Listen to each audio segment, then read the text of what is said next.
Chemical reactivity. Recall from Unit 1, we looked at the chemical reactivity of the alkali metals and the halogens.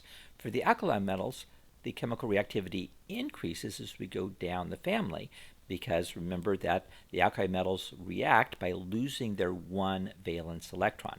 The larger the atoms are, the more easily that one valence electron is lost.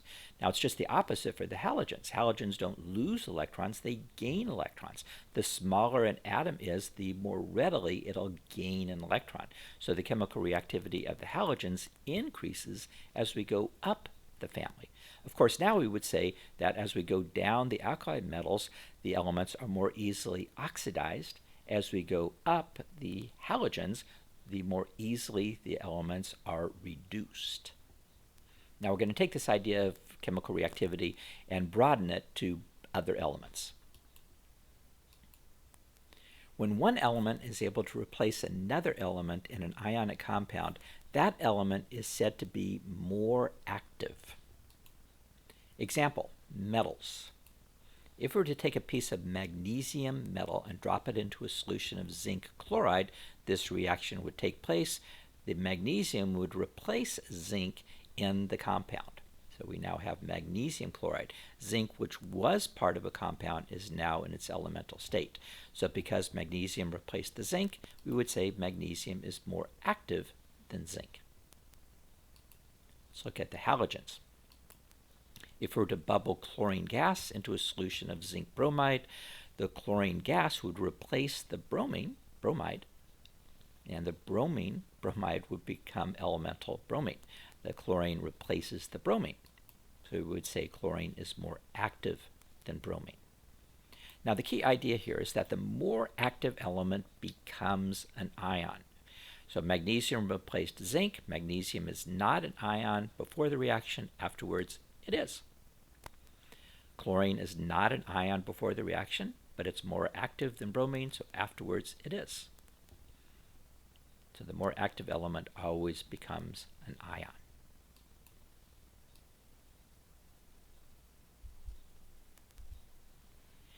Activity series, a list of elements arranged in order of increasing chemical reactivity. Here's an example list. Going from the bottom here, gold, mercury, silver, copper, these are all very unreactive elements, metals, and as we go higher and higher, the elements become more and more reactive. Potassium, sodium, magnesium, these are all metals that you never find in nature on their own. They're just too reactive.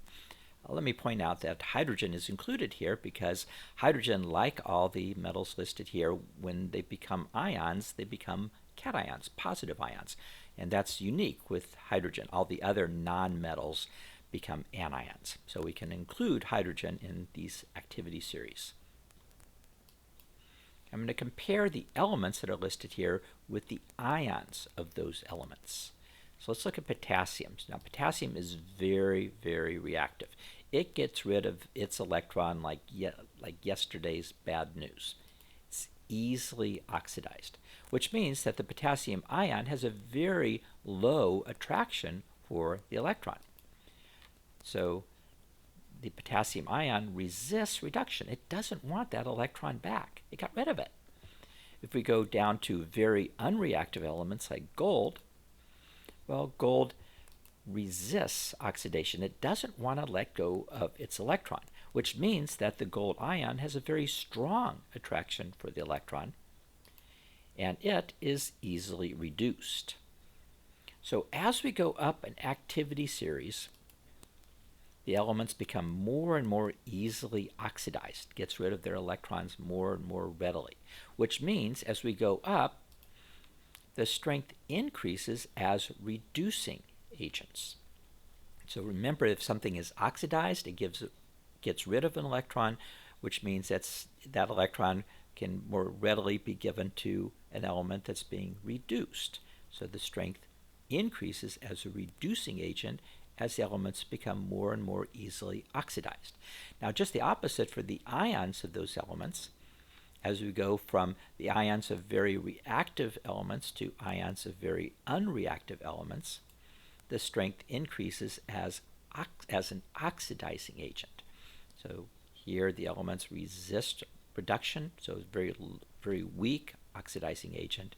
Here, they are readily reduced, which means that they are increasing their strength as an oxidizing agent.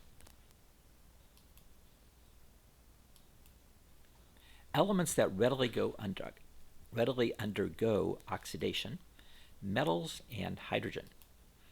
Metals give off electrons depending upon what the metal is. It'll give off various numbers of electrons. Now for hydrogen, it will give off 2 electrons. Now where those electrons come from sometimes seems to be missing from students' understanding. It comes from the covalent bond between the 2 hydrogen atoms. So when we remove those 2 electrons, then the hydrogens become ions, positive ions. Elements that readily undergo reduction are nonmetals, but specifically we're going to be concerning ourselves with the halogens. Halogens also are diatomic, just like hydrogen, but they become negative ions, and that means that they need to gain electrons. So metals and hydrogen undergo oxidation. Halogens undergo reduction.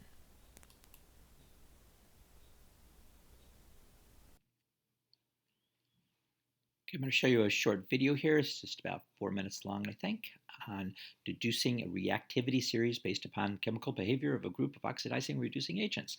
This is something that we'll be doing practice on right after the video. Okay, so once again, let's see if we can sum up this video with a sentence. So remember this: the most reactive ends up as an ion. Tattoo that on the inside of your eyelids for this part. The most reactive ends up as an ion. Okay, so what does that mean? Let's see if we can unpack it a little bit.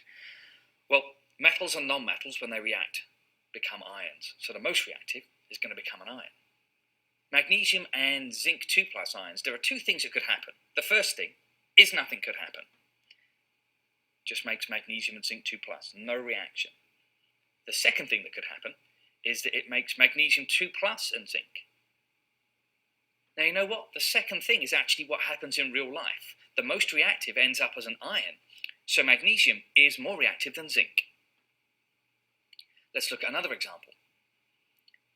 Iron and silver plus, that goes to iron 2+ and silver. That's what actually happens. So iron is more reactive than silver. Now, the elements are going to be solids, and the ions, well, they're going to be aqueous. But we're still not done here because it's not balanced. So I'm going to stick a couple of 2's in. So that's slightly more sophisticated than the previous one. Okay, so what about this one here? Iron 2+ and silver. Well, that's the last reaction backwards. You know what? That doesn't undergo reaction. Nothing happens. It stays the same. So the most reactive ends up as an ion. So iron is more reactive than silver, again, because nothing happened. Let's look at a typical multiple choice question that the IB could ask you.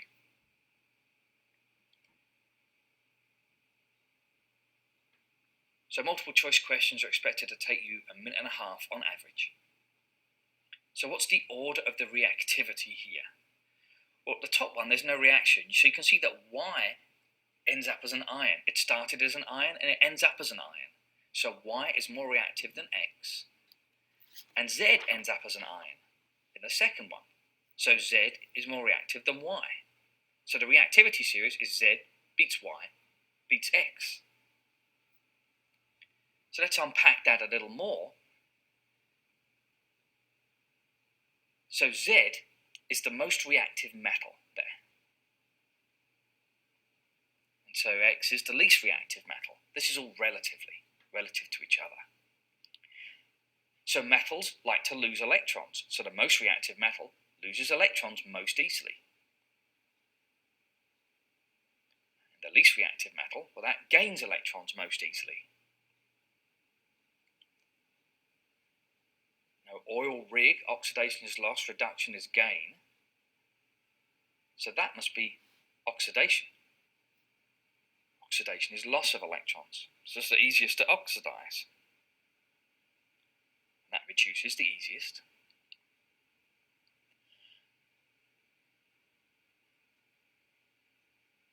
So an oxidizing agent is itself reduced. That little song there helps you to work out the final sentence.